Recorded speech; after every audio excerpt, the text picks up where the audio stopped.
Bom, pessoal, nós estamos ao vivo em mais uma gravação do podcast Estudante Acima da Média. Eu sou o professor Vitor e hoje estou aqui com um convidado especial, o professor Fernando Quaresma, e nós vamos trabalhar o tema busca, leitura e elaboração de artigos científicos.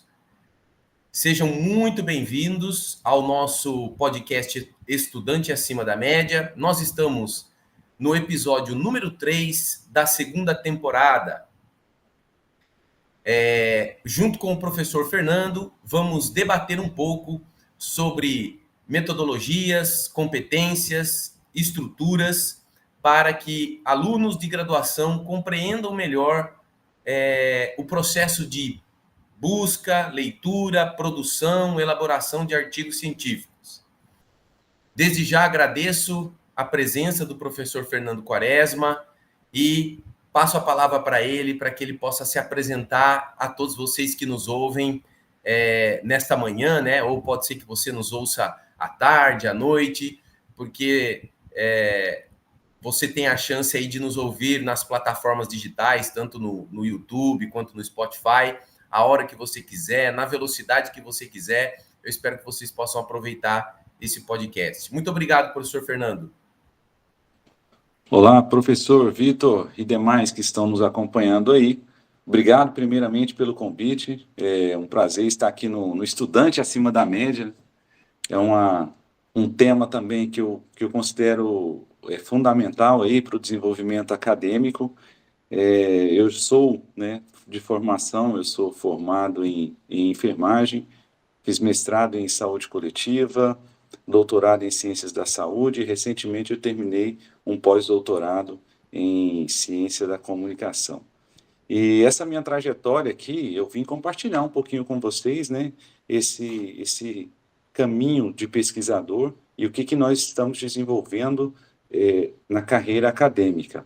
E acontece que eu estava conversando com um professor e amigo, professor Vitor, que essa questão da ciência, ela está avançando o tempo todo. Mesmo que ela avance toda essa magnitude de informações que nós pensamos, escrever um artigo científico, ele é um desafio. Ele é um desafio porque ele envolve não apenas dominar algumas ferramentas e técnicas científicas, como também uma questão que envolve o comportamento no desenvolvimento de competências. Então, essas competências é o que eu pretendo falar um pouquinho aqui com vocês, esse bate-papo, e trazer também um pouquinho sobre algumas referências que nós estamos aprendendo na ciência, para que facilite a vida de vocês para escrever aí o primeiro, segundo, terceiro, tem gente que já está no quarto, quinto, né, professor Vitor? Artigo científico, sim. Mas às vezes o mais difícil é o primeiro passo. Depois que você faz o primeiro, você vai se aperfeiçoando, você vai aprendendo e você vai desenvolvendo, né? Então, muito obrigado e estou à disposição aqui para responder aí as questões. Valeu, professor. Bom, gente, vocês que nos acompanham, vocês podem ficar tranquilos, porque o professor Fernando foi bem sintético aí na apresentação, mas ele é bastante capacitado no assunto de hoje e eu tenho certeza que ele vai contribuir bastante com a formação de vocês, que é um assunto em que os estudantes revelam uma preocupação, né, muito grande em buscar, ler e elaborar, produzir artigos. Para começo da nossa conversa, nós vamos levantar a seguinte questão para o professor, no que se refere à busca desses artigos, né? Nós sabemos que tudo começa aí com essas habilidades, essas informações, essas estruturas em que o estudante precisa entender para que ele possa buscar um artigo científico, um artigo de qualidade. A internet hoje ela é uma enxurrada de informações, então é necessário aprender a selecionar, entender. Então, eu queria que o professor Fernando começasse conversando com a gente sobre essa como buscar esse artigo, onde encontrá-lo, quais são as ferramentas que o senhor indica que os alunos possam se aproximar desse processo. Muito bem. Então, obrigado pela pergunta, professor. E o primeiro passo, antes de iniciar, assim, vou sentar no computador para escrever um artigo científico, né? Antes de fazer esse movimento, você precisa ter em mente três coisas que eu acho, três atitudes que eu acho fundamentais para você desenvolver não só na área da ciência, mas na sua vida pessoal também, né? O primeiro delas, você precisa ter tempo. Para desenvolver qualquer competência, você precisa de tempo. Segundo, você precisa ter disciplina. Disciplina para realizar e não parar no meio do caminho. E o terceiro dela é paciência. Paciência com quem? Com você mesmo. Porque escrever um artigo científico demanda um certo investimento de energia e às vezes você fica impaciente porque estudar realmente dá uma angústia, principalmente quando você não entende. Aí é a hora de parar, tomar aquele café, respirar, depois voltar, mas não desistir. Então, tempo, disciplina e paciência são três atitudes que eu gostaria de assim, tentar aqui fixar na ideia de vocês, e eu vou fazer isso como educador, né, a gente faz isso muito na sala de aula, jogando essa sementinha e tentando regar ali durante toda a minha fala, para que vocês entendam esses três comportamentos importantíssimos para desenvolver, escrever um artigo científico.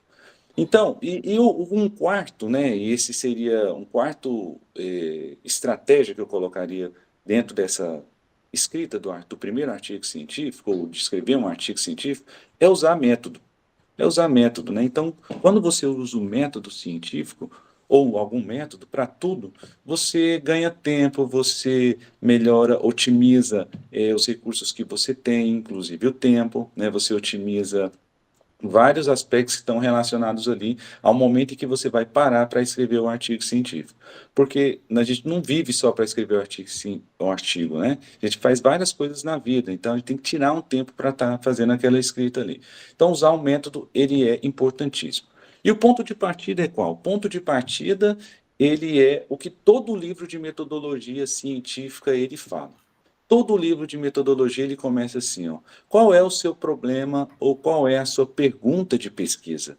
Né? Então, eu quero fazer um artigo. Ok, por que você quer fazer esse artigo científico? Qual é o sentido de fazer um artigo científico? Porque aí o objetivo ele varia de pessoa para pessoa, de pesquisador para pesquisador, e lembrando que o período da graduação é um período onde você vai se fazendo o profissional que você vai ser no futuro, e eu digo, né, quanto mais ferramentas você tem na sua mochila, mais multifacetado e mais fácil de se colocar no mercado futuro você terá.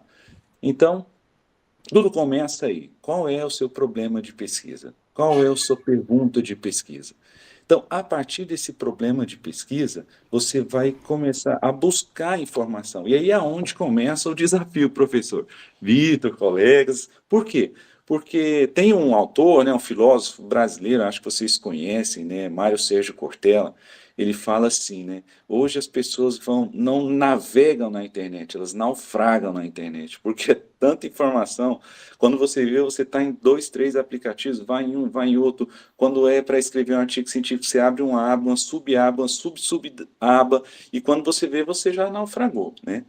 Então, nós vamos tentar mostrar para vocês aqui, começar por onde, né? Então, por onde é que eu começo? Então, comece com o seu problema de pesquisa. E aí eu elaborei aqui um exemplo, né, para dar clareza sobre isso aqui.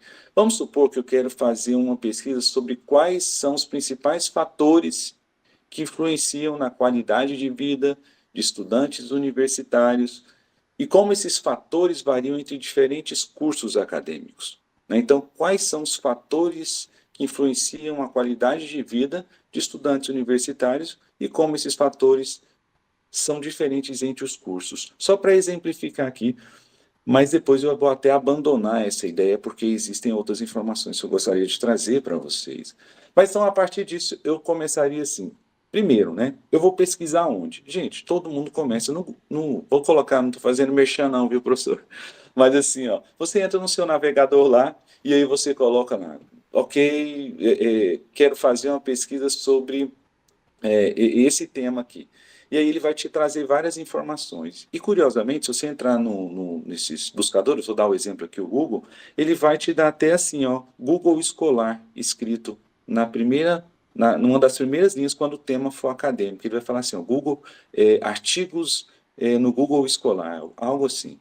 E lá você começa, a minha primeira dica é comece pelo Google Escolar.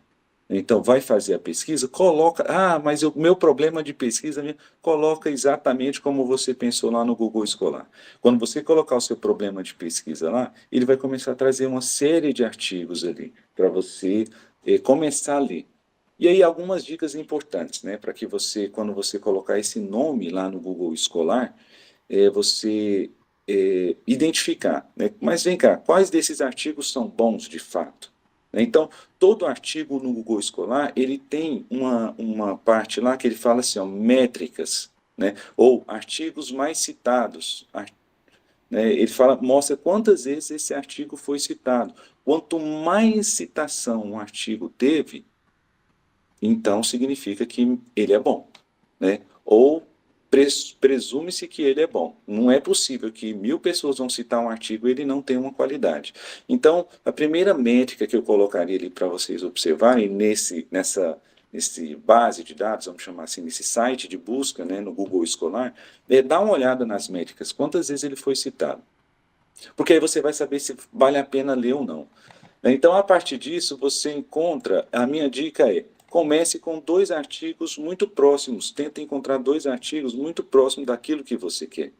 Por quê? Primeiro você precisa entender qual é o caminho que já foi trilhado por outros cientistas. Às vezes a gente começa, eu quero desenvolver isso, isso não existe, existe. Dificilmente a gente tem uma ideia que alguém não esteja fazendo. Então, assim, dá uma olhada, a dica para você ganhar esse tempo no sonho, esse tempo eu vou. Não, tem alguém que já está fazendo isso aí, fazendo bem feito. Então, o que que você vai fazer? Escolher os artigos 2 mais citados ali. A partir desses 2 artigos, no Google Escolar, você vai começar a ter uma noção e aprender algumas coisas sobre como escrever um artigo científico. E aí você vai você vai pegar algumas informações, porque nós estamos falando de informações sobre o tema que você quer investigar. Então, encontrei o tema, está na hora de avançar. Já sei o que eu quero, dei uma olhada em 2 artigos que são relativamente àquela ideia que eu estou querendo desenvolver, depois você irá fazer os seus ajustes, mas posteriormente você não pode ficar só no Google Escolar. Google Escolar é a iniciação para você começar a achar o que você quer. Depois que você encontrou no Google Escolar, a dica é: pegue as palavras-chave desses principais artigos que você encontrou, e aí você vai começar a subir de nível. Mas como assim subir de nível? Você vai para uma base de dados mais robusta.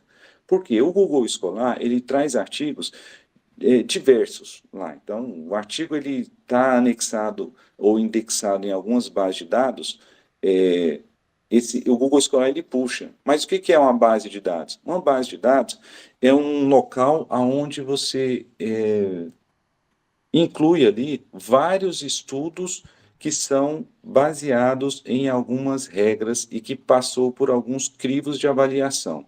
O Google Escolar, ele traz artigos que são de revistas, por exemplo, que a gente chama de revista predatória. Então, às vezes, você está com um artigo ali, você está achando que o artigo que está no Google Escolar ele é bom, mas ele não é tão bom assim. Ele foi muito citado? Às vezes. Dificilmente um artigo ruim ele é bem citado. Por quê? Porque ele foi publicado em uma revista que não tem tanta qualidade, a gente vai falar de qualidade, e esse artigo, ele às vezes, ele tem muitos erros, né? Mas ele está no Google Escolar, mas não significa que ele é um artigo de qualidade. Então, onde eu encontro os artigos de qualidade? Aí nós vamos para as bases de dados científicas, que é onde ficam os artigos científicos de diversas revistas. Por exemplo, vou dar 2 no Brasil. A Biblioteca Virtual de Saúde, ela agrega dentro do seu banco vários artigos de várias revistas de qualidade. Outra, a Cielo. A Cielo também tem vários artigos de qualidade que são de várias revistas, né? São várias revistas dentro dessa base de dados que ela traz informações sobre aquele tema que você quer. Então, olha só, então, primeiro passo, qual é o tema que eu quero estudar?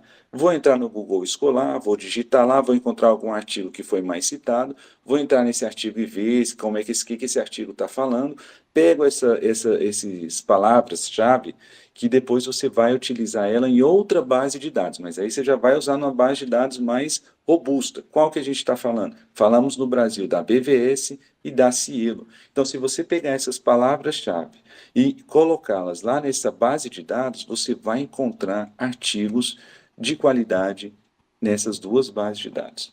E aí eu falo aqui em português, mas aí nós temos ainda num cenário internacional, e aí a ciência ela é muito internacional, que fala sobre quais são as bases de dados internacionais, então, que são referências para busca. Depende, qual é a tua área? Né? Então, como eu sou da área da saúde, eu sei quais são, na área da saúde, as melhores bases de dados que eu já vou sem erro. Né? Porque se eu digitei e o artigo apareceu ali, é que significa que esse artigo já foi revisado, já passou pelo crivo de pessoas que são experientes na área, então ele é um artigo de qualidade. Então, que bases são essas? Vou citar para que depois vocês possam aí buscar na pesquisa de vocês. A PubMed Medline é PubMed. Né? Se digitar PubMed lá no Google, ele vai te dar ali o endereço dessa base de dados. E lá você vai ver que existem artigos do mundo inteiro lá. E aí você coloca, só que lá precisa estar em inglês, né? A gente vai falar dos descritores daqui a uns momentos.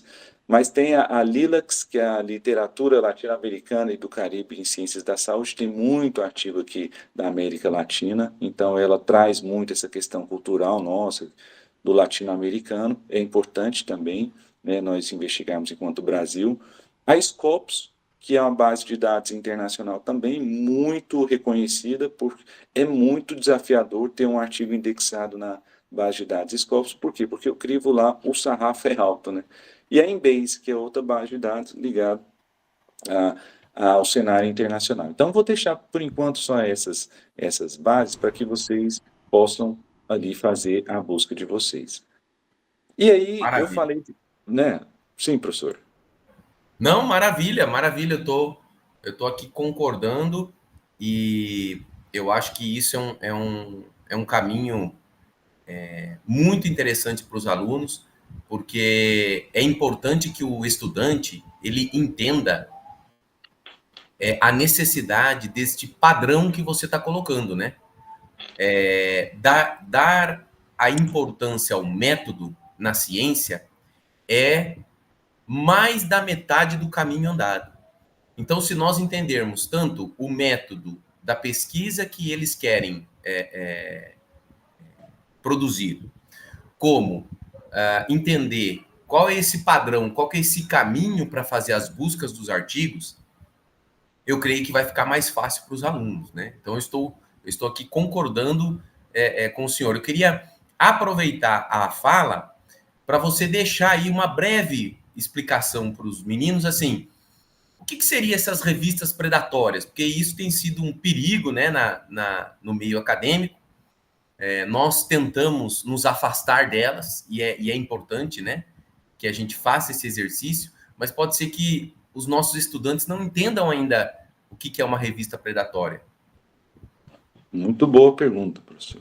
A revista predatória, gente, não sei se vocês já receberam assim, ó, publique seu artigo aqui, publique seu capítulo de livro aqui, né? Nem todas são predatórias, mas a maioria são revistas que a gente considera como predatória. O que significa predatória? Predatório significa que é uma revista que ela não tem um corpo editorial de pessoas experientes e comprometidas e responsáveis que vão fazer uma avaliação daquele trabalho que você submeteu.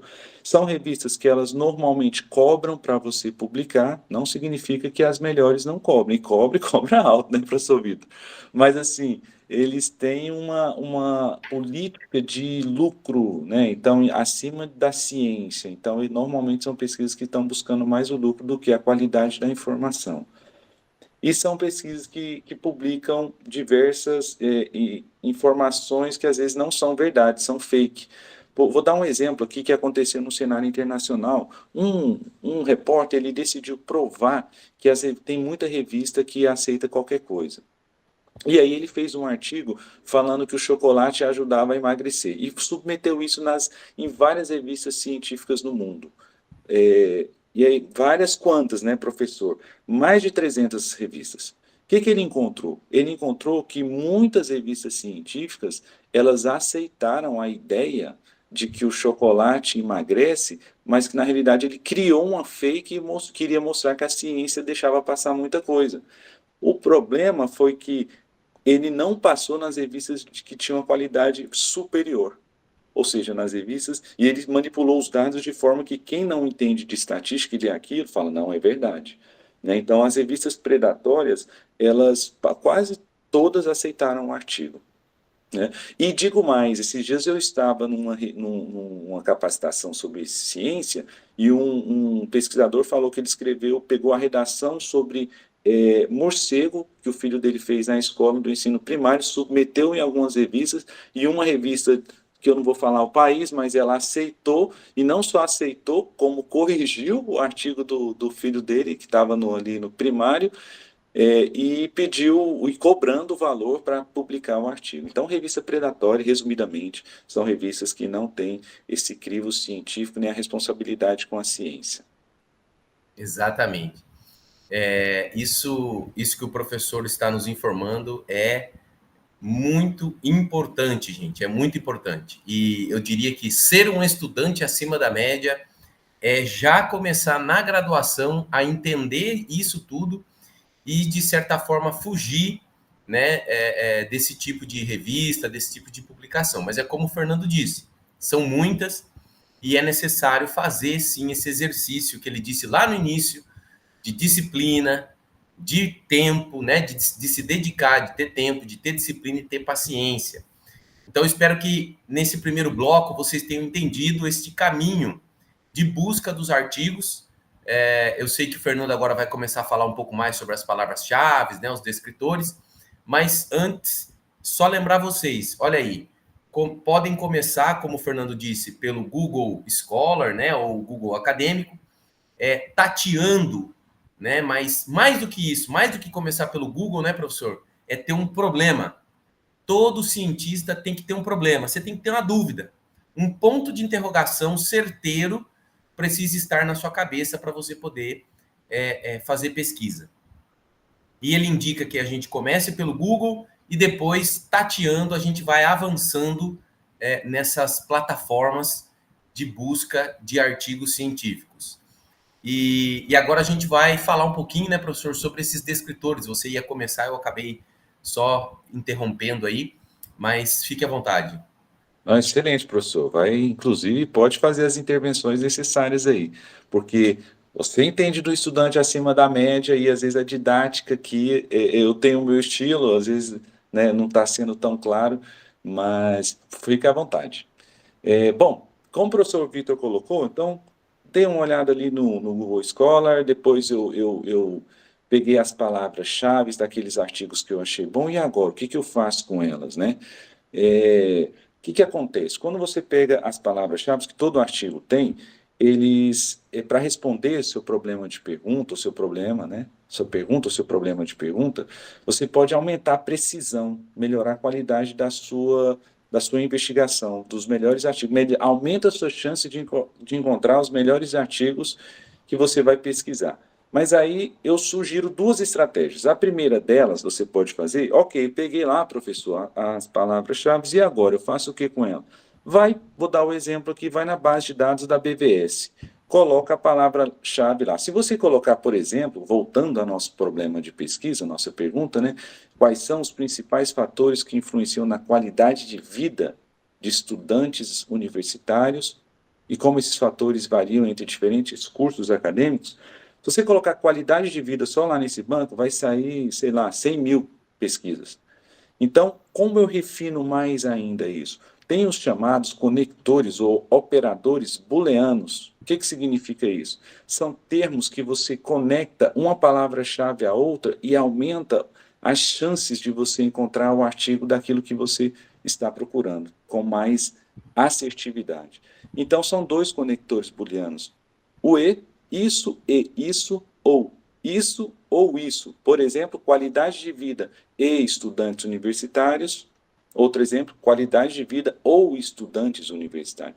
Quando eu coloco qualidade de vida e estudantes universitários, ele vai pegar só aqueles artigos que falam sobre qualidade de vida e estudantes de universitários. Quando eu coloco or, o ou, né, e aí lembrando que tem que ser em inglês, tá? O e em inglês é AND, and, e o o é o OR, or. Né? Quando eu coloco ou isso ou aquilo, vai aumentar muito aí a sua abrangência de pesquisa. Então, a dica é pega a palavra-chave, qualidade de vida e coloca e ou estudantes de universitários. Se você quer chegar mais próximo, coloca e. O problema é que às vezes você coloca e não aparece artigo nenhum. E aí você vai ter que refazer sua pergunta, ou ao invés de colocar qualidade de vida e estudantes universitários, você coloca qualidade de vida ou estudantes universitários. Posso colocar um terceiro desktop? Pode. Lembrando que sempre conecte com o operador booleano, tá? And ou or. Então, coloquei em português, coloquei o conector, e aí ele vai pegar mais artigos para vocês. Sobre essa pergunta que eu fiz, eu pesquisei num site que tem, chama Descritores em Saúde. Você pode, às vezes, se você tirou essa palavra-chave lá do Google Escolar, a chance dela ser uma palavra-chave válida para a ciência, o que significa válida? Que ela considera uma palavra para o buscador é muito grande, né, do que você tirar uma palavra da sua cabeça. Eu quero avaliar a qualidade de vida de acadêmicos de um curso, e aí você coloca acadêmicos do curso, se só colocar esse acadêmico e o nome do curso, às vezes não vai sair aquilo que você está buscando. Então, os descritores é para você encontrar quais são as palavras que a ciência ou essas bases de dados reconhece como palavras-chave para você encontrar o artigo. Tanto é que você sempre vai precisar colocá-las lá. Então, a primeira estratégia é isso, é conectar essas palavras-chave. A segunda é realizar filtro. Então, toda plataforma de pesquisa de base de dados, ela tem à esquerda da tela um campo que você consegue filtrar a informação. Né? Mas o que são esses filtros? Onde eles estão e para que servem? Né? Então, os filtros eles servem para refinar suas buscas, né? Como o quê? Espaço temporal, idioma, tipo de estudo, texto gratuito, texto completo. Então, lá você vai conseguir fazer esse filtro, né? Não adianta você pegar um artigo e esse artigo ser pago. Às vezes você fala, não tem condições. Então, você seleciona lá, você filtra ele. Ou, não consigo, ainda não domino bem o inglês, apesar de hoje ter várias ferramentas que traduzem aqui na sua tela o texto, né? Mas você pode pedir artigo só em português, pode pedir artigo só de um ano, de 2005 a 2010, ou de 2015 a 2024, de 2020 a 2024. Então, esse filtro você consegue fazer. Como eu disse, eles estão sempre do lado esquerdo dessa base de dados. Eles servem para isso, para você refinar sua pesquisa. Você filtra para pegar só aquilo que você imagina, né, a partir das suas leituras, que é o ideal. Maravilha. É isso daí. Olha, eu penso que essas dicas do Fernando, né, nós vamos deixar na descrição, né, na descrição do vídeo. Nós vamos colocar aí o site do Cielo, da BVS. Inclusive, né, professor? O professor citou o site da BVS. Só para vocês entenderem, quando o professor fala, né, descritores e palavras-chave válidas, é quase a mesma coisa, né, professor? Aí, para o estudante entender, né? Então, a palavra descritor é praticamente sinônimo da palavra-chave. Então, se você fechar a sua palavra-chave, como o professor falou, facilita o seu trabalho de busca, de coleta de artigos para a sua pesquisa. E aí nós vamos deixar para você aí na descrição do nosso vídeo esses sites que o professor indicou. Inclusive, nessa BVS, né, que é a Biblioteca Virtual de Saúde, você tem um link direto para verificar se os descritores que você está imaginando, né, se eles estão de acordo com o que a própria biblioteca utiliza no dia a dia dela ali, nos milhões e milhões de artigos que estão disponíveis ali na biblioteca. Você pode, inclusive, clicar na busca do descritor e ver se o seu descritor bate, igual ele acabou de falar, né? Será que qualidade de vida é um descritor? Será que estudante universitário é um descritor? Né? Será que formação universitária? E assim vai, né? Aí você vai encontrando as melhores saídas. Professor, passando aí para o nosso... você gostaria de falar mais alguma coisa sobre busca de artigos? Mais alguma dica? Alguma coisa que você acha relevante? Tá, a dica, eu acho que assim, hoje tem muito material também, professor, vídeos que ensinam a fazer essas buscas, né? Então, a dica é sempre assim, tem uma dúvida, pesquisa ali na internet como se faz isso, tem vídeos curtos também, né? Além desse podcast, que esse podcast vai te mostrar o caminho que você vai seguir. Mas esse caminho, ele é cheio de novos aprendizados, para você desenvolver novas competências. Então, aqui a gente está dando meio que a receita para escrever um artigo científico, mas dentro dessa receita existem alguns ingredientes ali que você vai precisar entender melhor como é isso. E aí, a partir disso, de você reservar um tempo, ter disciplina, ter paciência, você vai desenvolvendo o seu próprio método. E isso é de cada um, é quase que uma digital. Cada pesquisador desenvolve sua própria forma de fazer. O professor Vitor faz de um jeito, eu faço de outro, outros professores fazem de outras formas essa busca. Mas assim, você precisa ter o seu método. Ah, hoje o meu método está nível 1. Ok, mas você consegue fazer usando o método científico, aplicando. Depois, você evolui um pouquinho mais, aprende um pouquinho mais, vai para o nível 2. Quando você for para o nível 3, provavelmente você já está mirando um mestrado ali, né, professor? O nível 4, você já está mirando um doutorado. O nível 5, você já está mirando um pós-doutorado, e aí você se torna um pesquisador. Mas começa assim, com essas bases. É isso aí.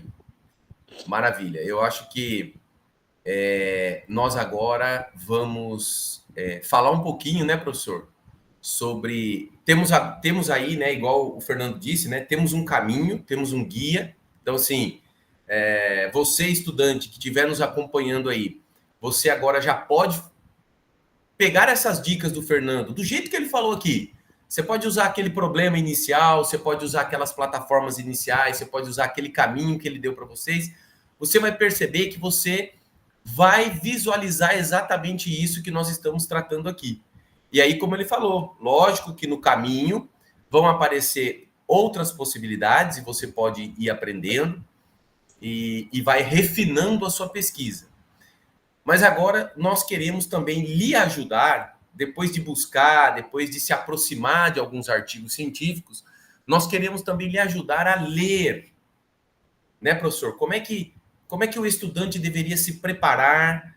Que dicas que ele deveria receber para fazer a leitura desses artigos científicos? Fala um pouquinho para a gente sobre isso. Muito bem, professor Vitor. Sobre a leitura do artigo científico, primeiro a gente está num mundo onde a gente tem muito fato e fake, né? Então a gente primeiro precisa entender, diferenciar um do outro, mas como diferenciar, né? O que realmente é fato e o que é fake? Primeiro é acessando essas bases de dados mais robustas, né? Então, voltando na fala anterior, se você acessar boas bases de dados, a chance de você ter a informação de qualidade, ela é maior. Isso não serve, pessoal, só para livros científicos, não, viu? Serve também para legislação, serve para leitura, livro, e-book. Então, hoje a informação está disponível de diversos formatos, né? Então, você precisa primeiro verificar a qualidade do ponto de vista se é fato ou se é fake. E uma forma de prevenir, né, divulgar a informação que não é correta, é você acessar boas bases de dados. E como funciona, né? Como garantir isso, né? Professor Vitor, só é para falar agora do artigo, não é isso? Da leitura. Da leitura do artigo científico. Como fazer a leitura do artigo científico. Bom, nós temos aqui depois que você fez essa referência lá, você buscou os seus dados, você já tem mais ou menos tudo organizado, ali os artigos que você quer ler, tá? Você vai primeiro ter também o seu método de leitura. Eu não sei qual que vocês utilizam. Eu uso muito a caneta marca-texto. E eu uso também aqui no artigo, quando é no Word, quando é no PDF, eu vou marcando, né? Então, a primeira coisa que você tem que ter é algumas ferramentas para destacar aquilo que é importante para você. Mas dentro do campo da ciência, a primeira coisa que você precisa é, primeiro, saber que é um trabalho desafiador. Né? Por que desafiador, professor? Porque já teve artigos, gente, que eu fiquei a manhã inteira para entender uma tabela, tentando identificar e ler aquela tabela. Então, eu falei, gente, mas como que eu não estou conseguindo enxergar isso que ele está falando, que a pessoa tem mais chance de fazer isso ou aquilo, só olhando para a tabela? Então, tempo, disciplina e paciência. Então, mas nós iniciamos pela leitura do resumo. Já lá no resumão, você já vê, tem uma visão geral do artigo. Né? Você já vai ver qual foi os objetivos do artigo, o método que eles utilizaram e quais os resultados e a conclusão que esses pesquisadores chegaram ali quando publicaram o artigo. E você precisa ler o resumo, porque você já entende se aquele artigo vale a pena você ler ou não. Então você começa ali pelo artigo. Depois, Se quando ele, você se pegar ele, se ele tem relação com o seu problema, né, professor? Se ele tem relação isso, com o seu tema. perfeito, porque aí, às vezes você está lendo, você seleciona vários artigos e aí a gente até fala assim, critérios, tem os critérios, né, de inclusão e exclusão, né? Então, o que que entra para a tua pesquisa e o que que você vai descartar, que não serve para você. Já no resumo, você já tem uma ideia de que se você vai usar esse artigo ou não. Depois, você vai dar uma lida geral no artigo para você ver a estrutura do artigo científico, qual é o tamanho dele, quanto tempo você vai levar para fazer essa leitura, né, que quais foram, se tem informações que busca com aquilo que você tá, tá identificando, está pesquisando, né, então faz a leitura geral dele. E aí começa as anotações, né? Você começa a ler o artigo, cada um tem um jeito, um método de fazer, eu sempre começo lendo o resumo, depois eu vou lá no método, para entender que método foi esse utilizado, porque se o método não foi aquilo que eu quero usar também, eu vou usar aquele artigo de referência, né? Mas eu faço outras anotações importantes, conceitos-chave, perguntas que surgirem durante a leitura. Eu falo, mas por que que ele não perguntou isso? Né? E nas pesquisas que eu estou realizando agora, eu estou revendo todos os meus instrumentos, porque eu estou achando na literatura informações que eu só estou conhecendo agora, depois da leitura de alguns artigos científicos. Então, fazer anotações é importante, destacar quais são os conceitos principais. E aí, para fazer o conceito principal, eu também deixo ali, às vezes, um dicionáriozinho, né? Eu crio uma nota e coloco essa informação, o que que ela significa. Então, é importante você deixar também essas anotações. E talvez o mais importante, né? É ler criticamente. É quando você lê, não aceita porque está lá numa revista científica, você fala, nossa, é isso aqui mesmo. Às vezes o que está escrito lá não cabe para aquilo que você está estudando. Né? Ou, às vezes aquilo que, por exemplo, eu já peguei estudos, eu estudo, o que que eu estudo hoje, né? Eu estudo populações vulneráveis e eu estudo fatores associados à hipertensão arterial. Hoje eu estou em uma linha estudando gestão da aprendizagem, estou trabalhando com simulação realística com inteligência artificial. Então, nesse caminho que eu estou fazendo, eu estou percebendo que muita coisa que está descrito lá no Japão, nos Estados Unidos, eu pego artigos de toda parte do mundo. Eu tenho esse hábito desde o mestrado. Eu pego dos 5 continentes e vou vendo o que cabe ou não, né? Então a gente percebe que a realidade cultural, social de determinada região não cabe para eu falar, justificar uma coisa que eu estou escrevendo aqui do meu artigo. Então, sobre essa questão, professor Vitor, de como ler um artigo científico, acho que as dicas são essas, né? Ler o resumo, identificar a estrutura geral, fazer as anotações e ler criticamente para saber se aquilo vai fazer parte ou não da sua escrita posterior. Bacana, bacana. Olha, pessoal, essas dicas são muito importantes. Como o professor disse, todo artigo científico ele tem a mesma cara. Então ele tem lá, ele sempre está vinculado a uma revista científica. E quando você abre ele, você tem sempre ali de cara o título dele, os autores que escreveram e o resumo. Já são ali aquelas primeiras informações que lhe darão o entendimento básico do que do que está ali para você, do que você vai encarar ali naquele texto, né? E achei muito interessante o professor citar essas técnicas, né? É importante você ler, é importante você anotar, é importante você ter um marca-texto, é importante, às vezes, você reler. Você vê, nós estamos falando, o professor tem um tempo de experiência na academia.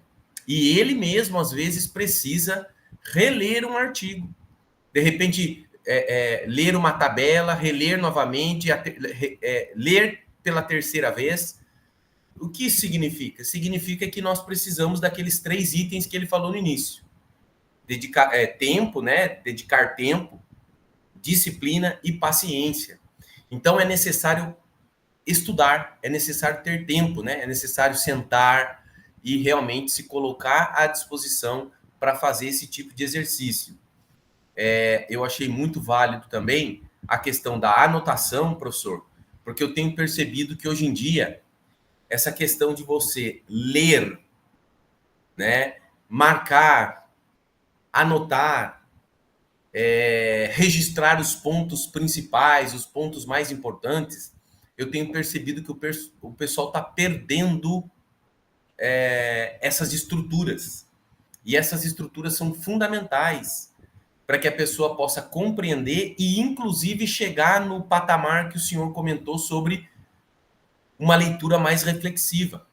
O pessoal, às vezes, está utilizando ali chegou de posse a um artigo científico, joga ali numa inteligência artificial para a inteligência já resumir e dar para eles o que fala. Mas o próprio artigo já tem o resumo. O próprio artigo ele já tem as informações principais. Jogar numa inteligência artificial é um atalho, a meu ver, que destrói esses elementos que nós chamamos de passo a passo e que estão intimamente conectados ao processo de aprender, que é ler, que é entender, que é anotar, registrar, levantar os pontos principais. E eu mesmo tenho falado muito com os meus estudantes na graduação da necessidade de voltarmos para o que nós falamos de experiências de primeira mão. A leitura, a escrita, né? São experiências de primeira mão, que a inteligência artificial não traz isso para o estudante. Então, veja, eu não estou criticando que não devemos nos aproximar das inteligências artificiais, porque, inclusive, nós fizemos o primeiro podcast aqui sobre inteligência artificial com o professor Legal. George Brito, e ele falou de como a inteligência artificial pode beneficiar, né? Falou dos prejuízos, dos cuidados que a gente tem que tomar, mas falou também dos benefícios. Mas, no que se refere à leitura, acho que as dicas do Fernando são muito importantes. Obrigado, professor, por nos ajudar nesse sentido. E agora, pode acrescentar, pode falar. Eu só ia dar um exemplo que esses dias eu estava escrevendo um artigo, e aí o que aconteceu?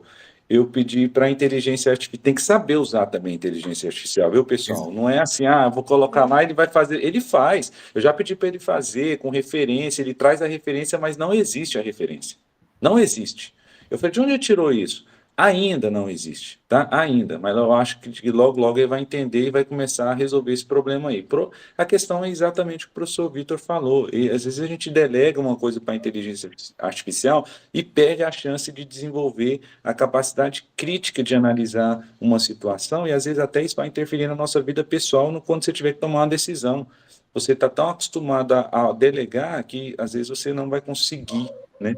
E isso vai atrapalhar lá na sua questão pessoal. Mas eu pedi para o artigo, para a inteligência artificial, deu o comando correto, fiz, quero assim, assim, assim.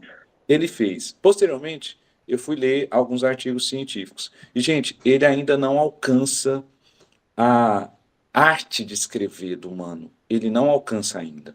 Eu falei assim, nossa, ele escreveu 3 parágrafos, mas uma autora que eu vi um artigo, ela escreveu os 3 parágrafos em uma frase.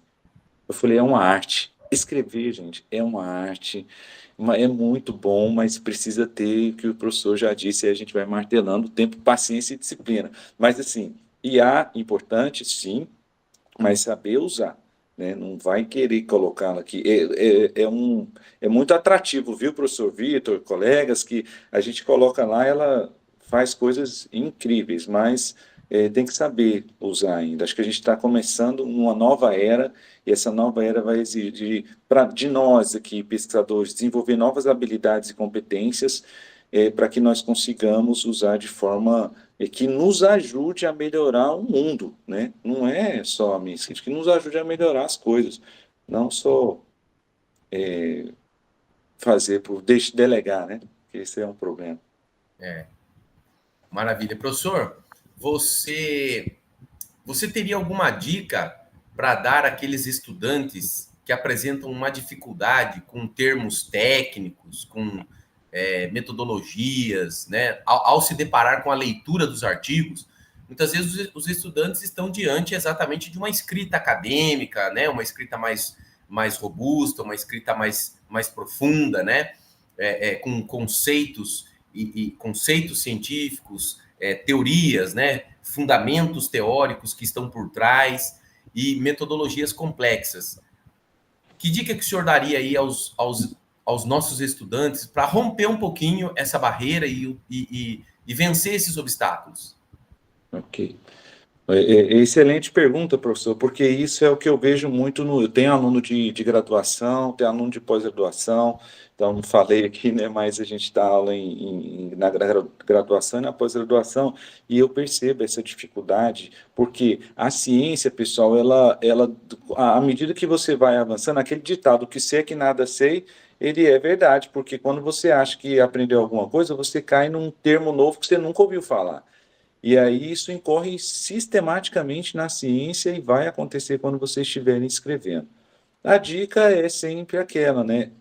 Comece pela leitura dos conceitos básicos da introdução científica, né? O que que é escrever um artigo, um trabalho científico, né?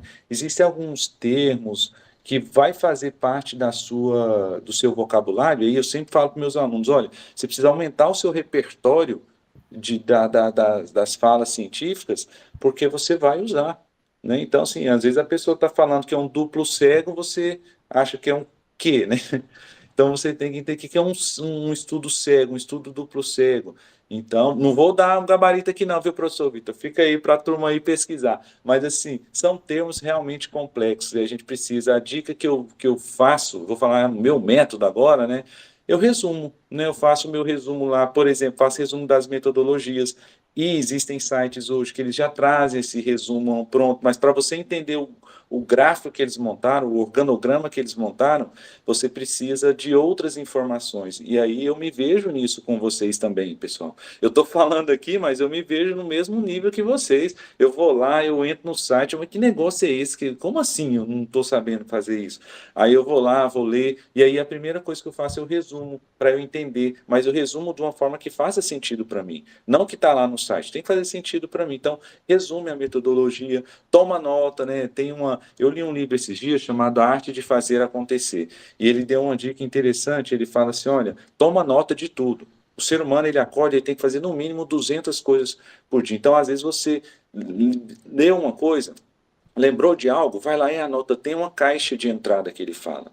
Né? Tem gente que usa o WhatsApp, tem gente que usa vários aplicativos que você pode tomar nota, né? Então você vai tomando nota. Toma nota lá da parte da escrita científica, né? Crie lá os seus suas informações, post-it, eu não sei o que você vai utilizar para tomar essas notas aí. Uma coisa que eu gosto muito também que me ajuda, eu estou até com o meu aberto aqui, é mapa mental ou mapa conceitual. O mapa conceitual ele é importante porque ele me traz conceitos sobre aquilo que eu não conheço. Agora, o mapa mental ele organiza a minha ideia. Então, às vezes, pessoal, e eu sempre falo isso, eu vou passar um videozinho depois que chama Aprender a Aprender. Então é um vídeo curta, animado, mas que no final o rapaz lá é um aprendiz e tem um professor que é representado por uma tartaruga, ele vai ensinando o aluno a fazer a arte dele. E tem certas coisas, o final termina surpreendente com assim, ele cria uma coisa que não existe em nenhum local. Mas é por quê? Porque está só na cabeça dele. E aí nós estamos na esperança que essa geração de pesquisadores futuros, que são vocês, que são acima da média, né, que possam chegar e resolver esses problemas complexos que a gente não está conseguindo resolver. Ah, mas não tem jeito. Aí você, o estudante acima da média, que vai ser o profissional acima da média, vai falar, então, me dá aqui para eu tentar. E aí você vai ver as coisas acontecerem. Então, eu gosto muito de usar um mapa conceitual para colocar aquela ideia que só está aqui dentro. Mas como é que eu faço as pessoas entenderem o que eu estou dizendo, né? Então, eu faço o meu mapa de conceitos, meu mapa de onde eu quero chegar, né? Então, é importante. Vídeos na internet também, como eu já disse, tem vários pesquisadores, e aqui mesmo, né, no canal, o podcast Estudante Acima da Média, você vai encontrar informações que vai te ajudar aí a esclarecer esse caminho do cientista, o caminho do pesquisador. Uma dica importantíssima aqui é também participar de grupos de pesquisa, grupos de estudo que estão fazendo esse tipo, que estão fazendo, produzindo ciência. Entra num grupo desse, fala, professor, e gente, olha, professor não sabe o que o aluno calado quer. Você tem que chegar e falar, ó, estou aí disponível.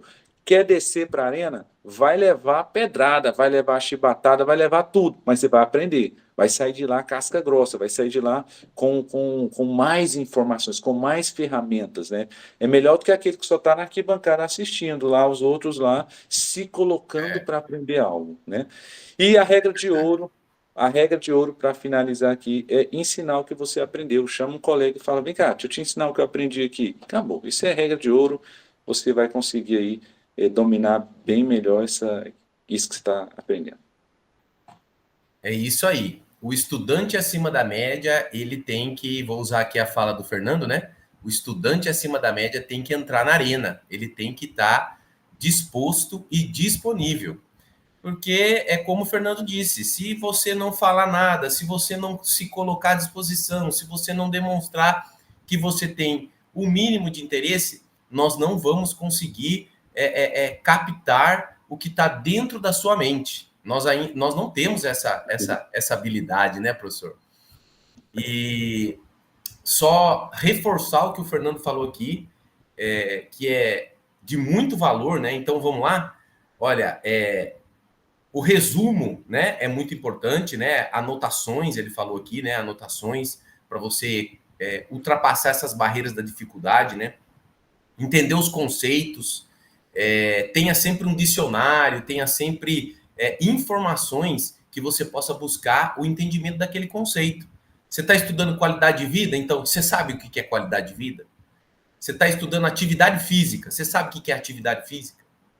Né? Você está estudando jogos e brincadeiras na escola, você sabe o que é um jogo? Você sabe o que é uma brincadeira? Você sabe qual é a diferença deles? Então, é você compreender esses conceitos, como o Fernando colocou. A utilização do mapa mental, que o Fernando citou, acho muito interessante também. E essa iniciativa de você aprender e ensinar, eu acho que é um teste muito bacana, né, professor? Para a pessoa entender e compreender aquilo que ela está aprendendo e se ela consegue também passar para o colega aquele entendimento. Pessoal, nós estamos chegando ao final dessa primeira parte aqui do podcast número 3 da temporada 2, e nesta parte 1 com o professor Fernando Quaresma, onde nós aprendemos esse passo a passo da busca e da leitura. Professor, você gostaria de fechar com uma frase aí para nós?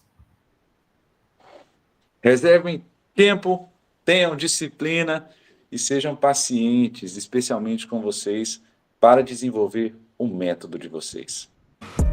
Obrigado, professor Fernando Quaresma. Nós agradecemos aqui a todos os estudantes que nos acompanham. E lembre-se, não deixe de deixar seu like, nos acompanhar tanto no YouTube quanto no Spotify.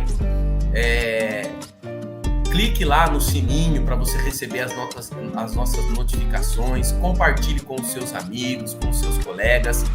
E venha ser um estudante acima da média. Obrigado, pessoal!